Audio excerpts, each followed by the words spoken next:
கமல் என் நல்ல நண்பர், உண்மையான சகலகலாவல்லவர் அவர்தான் அப்படின்னு மனம் திறந்து பாராட்டினது சூப்பர் ஸ்டார் ரஜினிகாந்த். இது எப்போ நடந்ததுன்னா, நேரு உள் விளையாட்டு அரங்கத்தில் உலகநாயகன் கமல்ஹாசனுடைய 50வது திரைப்பட ஆண்டு விழாவை முன்னிட்டு நடந்த ஒரு மாபெரும் விழாவில் இது நடந்தது. அப்பொழுது நன்றி தெரிவித்து பேசும்போது உலகநாயகன் கமல்ஹாசன் ஒன்று சொன்னார்.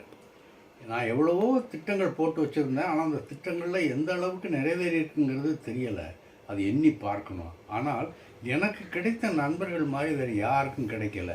அப்படிப்பட்ட ஒரு நல்ல நண்பர் ரஜினிகாந்த் அப்படின்னு மனமாற பேசினார், மனம் விட்டு பேசினார். மனசில் இருந்ததோ அவருக்கு உண்மையை தவிர வேறு எதுவும் தெரியாது. அதுக்காக நான் எழுதின பாட்டு தான் அப்படின்னு சொல்லிட்டு அவருக்காக இந்த திரைப்படத்தில் ஒரு பாட்டு வரும், அந்த பாட்டை அவர் படித்து காட்டினார்.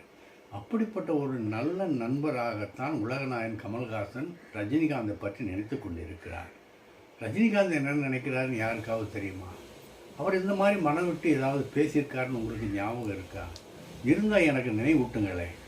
நன்றி.